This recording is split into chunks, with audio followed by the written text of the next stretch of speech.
Hello friends, आपके अपने channel MVS classes में आपका स्वागत है। दोस्तों, आज का हमारा टॉपिक है ज्यामिति का पार्ट 2। पार्ट 1 हमने पिछले वीडियो में कवर किया था। उसमें हमने बिंदु, रेखाखंड, किरण, रेखा और कोणों के बारे में और तथा त्रिभुज के बारे में पढ़ा था। एक बार फिर से बता दें कि बिंदु क्या होता है। बिंदु ऐसा जिसकी न तो कोई लंबाई, न चौड़ाई और न कोई मोटाई हो, अर्थात जिसका कोई भाग न हो, वह क्या होता है, बिंदु होता है। इसी प्रकार रेखाखंड दो बिंदुओं को मिलाने वाली दूरी को क्या कहते हैं, रेखाखंड कहते हैं। और इसे AB के ऊपर एक रेखा खींच देते हैं, इस प्रकार से इसे दर्शाते हैं। इसी प्रकार किरण किसे कहते हैं, रेखाखंड को एक ही दिशा में बढ़ाया जाए तो उसे किरण कहते हैं। इसकी लंबाई एक ही दिशा में अनंत होती है। जैसे AB को इस प्रकार से दर्शाया जाए, एक बिंदु A है, एक बिंदु B है, तो ये क्या है, एक किरण है। इसी प्रकार रेखा वह है जिसमें लंबाई हो मगर चौड़ाई व मोटाई दोनों न हो। रेखा को दोनों तरफ बढ़ाया जा सकता है अनंत तक। और एक रेखा के सिरे बिंदु होते हैं और एक बिंदु से अनंत रेखाएं खींची जा सकती है। इसके बाद में पढ़ा था हमने कोणों के बारे में।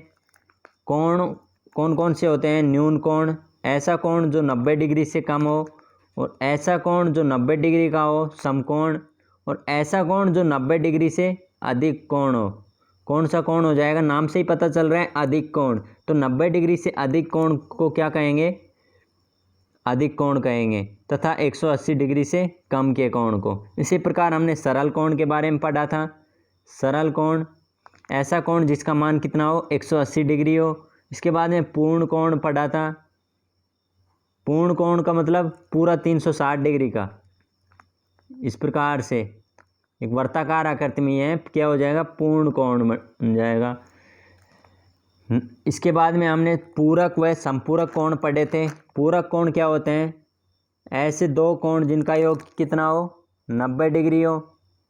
कोई भी दो कोण, मान लीजिए कोण A और कोण B है, जिनका योग कितना है, 90 डिग्री। और संपूरक कोण ऐसे दो कोण जिनका योग क्या हो, 180 डिग्री हो, उन्हें क्या कहते हैं, संपूरक कोण। इनके बारे में क्वेश्चन भी देखेंगे, वीडियो में अंत तक बने रहना। जैसे मान लीजिए कोई भी एक कोण दे दिया जाए और कहे कि ये दोनों पूरक कोण है, तो कोण दूसरे की वैल्यू क्या होगी। जैसे मान लीजिए कोण A की वैल्यू दे दी जाए, कोण A की वैल्यू इतनी है और दोनों कोणों का जो पूरक हैं, जो उनका योग कितना है, 90 डिग्री, तो दूसरे कोण की वैल्यू निकाल सकते हैं। चलिए देखिए, इसके बाद में हमने पढ़े थे एकांतर कोण, शीर्षाभिमुख कोण और संगत कोण। एकांतर कोण किसे कहते हैं, जब दो समांतर रेखाएं को एक तिर्यक रेखा या तिरछी रेखा काटती है तो जो इस प्रकार से आकृति बनती है, उल्टे जेड के जैसी, तो ये कोण कैसे कोण कहलाते हैं, एकांतर कोण। इसी प्रकार शीर्षाभिमुख कोण कौन से कोण कहलाते हैं, तो क्रॉस पे एक क्रॉस का जो साइन बनता है, जैसे दो समांतर रेखाएं काटती है एक तिर्यक रेखा को, तो यहाँ पे जो ये शीर्ष पे जो कोण बने हैं, इनको क्या कहते हैं, शीर्षाभिमुख कोण। इसी प्रकार संगत कोण, ऐसा कोण, नाम से पता चल रहा है कि संगत कोण, इसकी जैसी संगत किसकी है, इस कोण की। कोण 1 कोण 2, कोण 1 के बराबर कोण 2 है। इसी प्रकार कोण 3 के बराबर कोण 4 है। ये कैसे कोण हो जाएंगे, संगत कोण। इसके बाद में हमने पढ़े थे जो रेखीय बिंदु या त्रिभुज के बारे में। त्रिभुज दो भुजाओं का योग जिनमें तीसरी भुजा के से क्या हो, बड़ा हो। त्रिभुज में भी देखे थे कि त्रिभुज के तीनों कोणों का योग कितना होता है, 180 डिग्री। त्रिभुज ABC है, इसके तीनों कोणों का योग कितना होता है, 180 डिग्री। अब यहाँ से एग्जाम में कई बार क्वेश्चन पूछ लिया जाता है कि कोई भी दो कोणों का मान दे दिया जाए, तीसरे कोण की वैल्यू निकाल सकते हैं। कैसे, मान लीजिए कोण A की वैल्यू कितनी दे दी, 60 डिग्री, और कोण B की वैल्यू कितनी दे दी, 70 डिग्री। तो कोण C की वैल्यू निकाल सकते हैं यहाँ से। कोण A प्लस कोण B प्लस कोण C बराबर क्या होता है, 180 डिग्री। तो कोण A और कोण B की वैल्यू दे रखी है 60 डिग्री प्लस 70 डिग्री, प्लस कोण सी इक्वल टू 180। यहाँ से कोण सी की वैल्यू कितनी हो जाएगी? 50 डिग्री निकाल सकते हैं इस प्रकार से। ठीक है, चलिए देखिए इसके बाद में किसी त्रिभुज की दो भुजाओं को मिलाने वाली रेखा तीसरी भुजा के समांतर हो तो वह शेष दोनों भुजाओं को समान अनुपात में विभाजित करती है। जैसे मान लीजिए कोई त्रिभुज दे रखा है, इसकी दोनों भुजाएं कैसी है? समान है। कौन कौन सी? ए बी व ए सी। कोई समांतर भुजाएं कौन सी है? P Q. तो यहाँ क्या करती है? दोनों भुजाओं को समान अनुपात में विभाजित करती है। अब इसके लिए एक एग्जाम्पल है, त्रिभुज ABC में आधार BC के समांतर भुजा PQ तथा AC की माप कितनी है? 20 सेंटीमीटर। तो AC की लंबाई कितनी है? 20 सेंटीमीटर।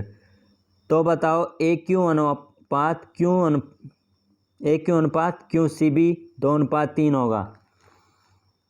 चलिए देखिए इसके बारे में इस प्रकार से देखेंगे कि AP बटे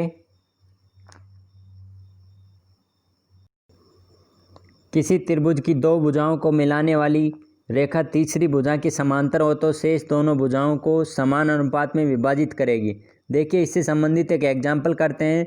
किसी त्रिभुज में ABC है, उसमें आधार BC के समांतर भुजा PQ और AC की माप कितनी दे रखी है? 20 सेंटीमीटर। तो QC की माप बताओ। और AQ अनुपात QC क्या दे रखा है? 2:3 दे रखा है। चलिए देखते हैं। एक त्रिभुज है ABC, उसके बाद क्या कह रहा है? BC के समांतर, यह क्या है? BC के समांतर PQ रेखा खींची जाती है और AC की वैल्यू कितनी है? A से C तक की वैल्यू 20 सेंटीमीटर है।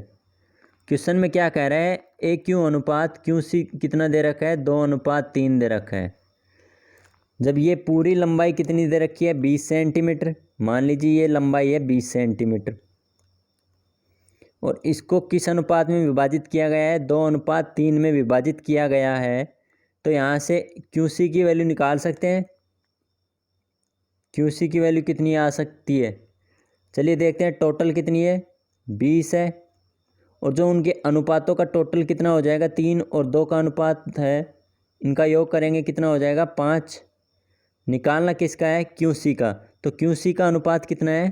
3। इस तरीके से सोल्व कर सकते हैं। कितना हो जाएगा?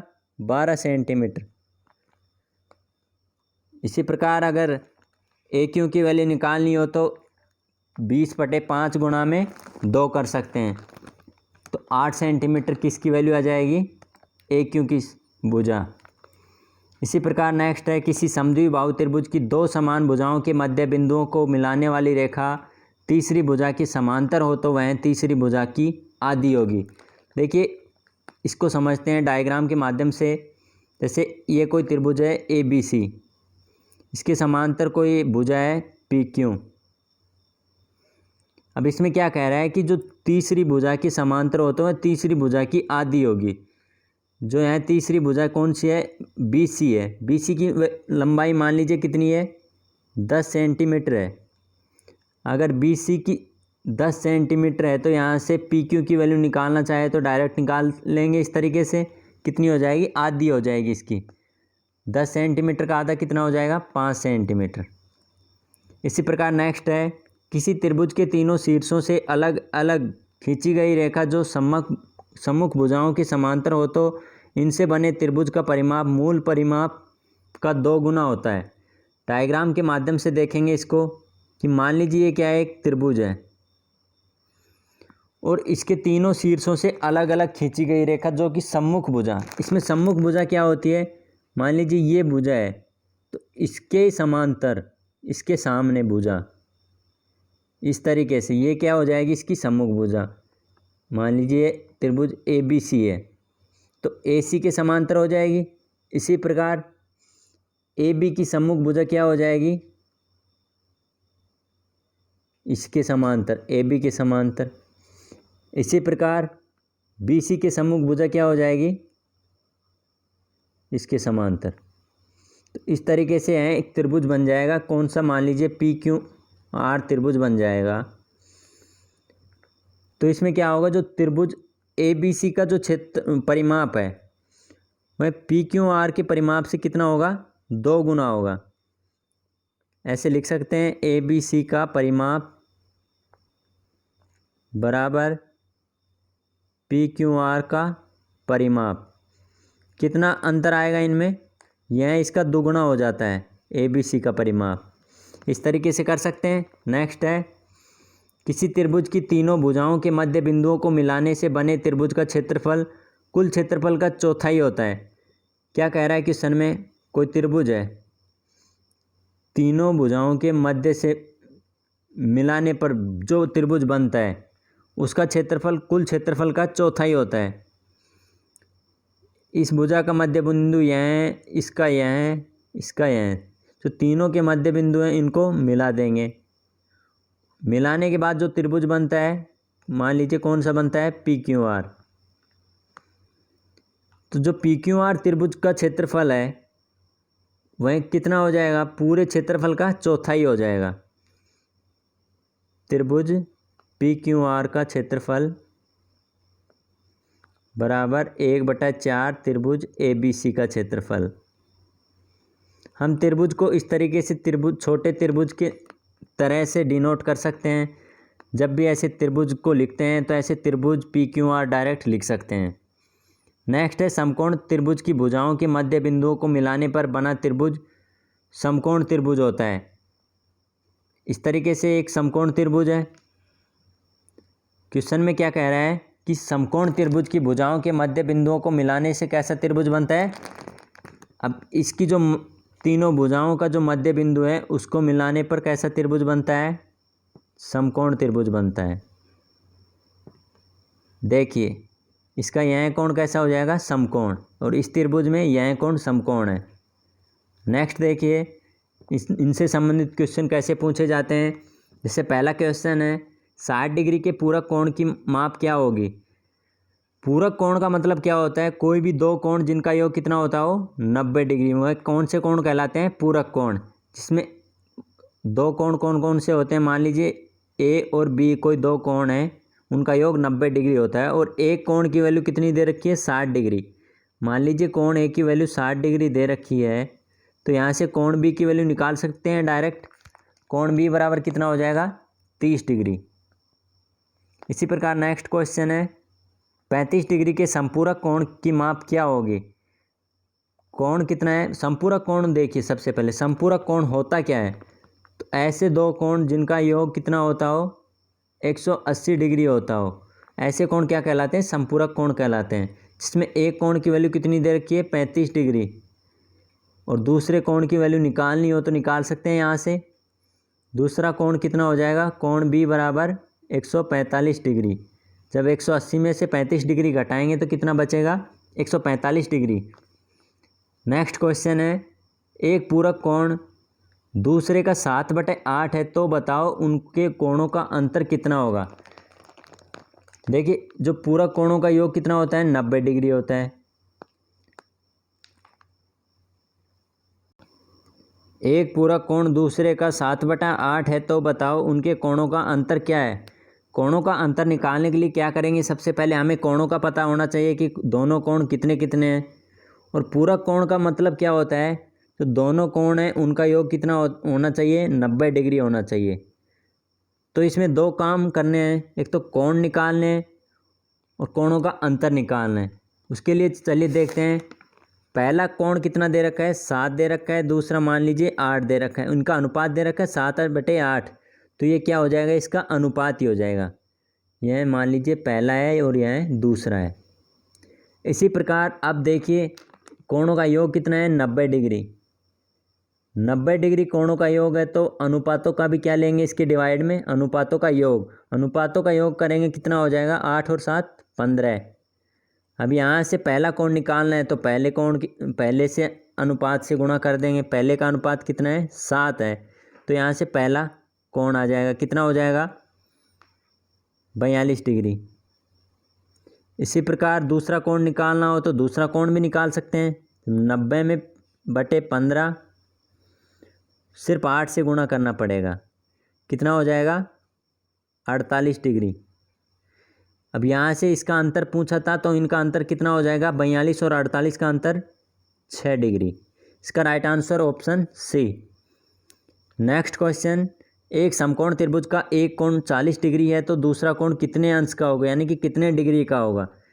चलिए देखिए, समकोण त्रिभुज में क्या होता है, मान लीजिए ये क्या है, एक समकोण त्रिभुज है, इसका एक कोण कितना है? 40 डिग्री है। और एक कोण कितने का होता है? समकोण के नाम से ही पता चल रहा है 90 डिग्री का कोण। तो इसमें तीसरा कोण पूछ रहा है, आसानी से निकाल सकते हैं। जब अगर त्रिभुज में दो कोण दिए हुए हों तो तीसरा कोण आसानी से निकाल सकते हैं। कैसे निकाल सकते हैं? देखिए, त्रिभुज के तीनों कोणों का योग कितना होता है? 180 डिग्री होता है। अब यहाँ से दो कोणों का योग दे रखा है, मान लीजिए ए और बी की वैल्यू कितनी दे रखी है? 90 प्लस 40। तो यहाँ से कोण सी की वैल्यू निकाल सकते हैं।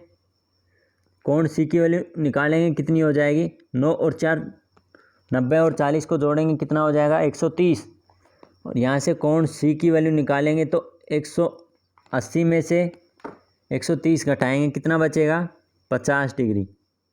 इसका right answer option B. Next question, नीचे दिए गए चित्र में, यहाँ पे डायग्राम है, कोई त्रिभुज है,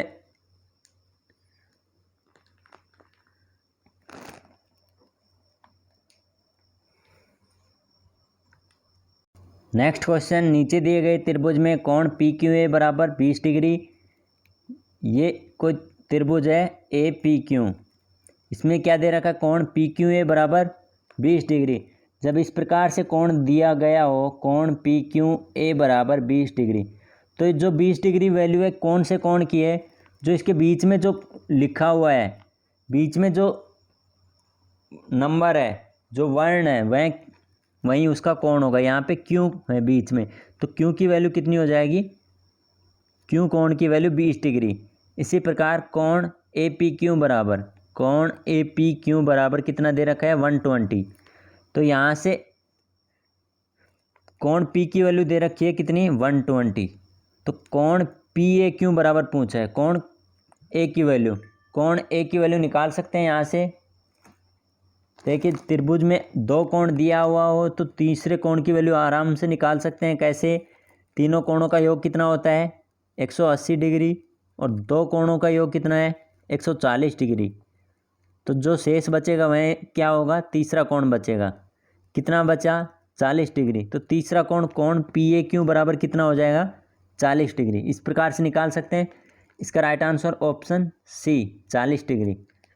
ओके फ्रेंड्स, आज का वीडियो यहीं समाप्त होता है। फिर मिलेंगे अगले वीडियो में एक नई शुरुआत के साथ। अगर वीडियो पसंद आया तो लाइक व सब्सक्राइब ज़रूर करें। धन्यवाद।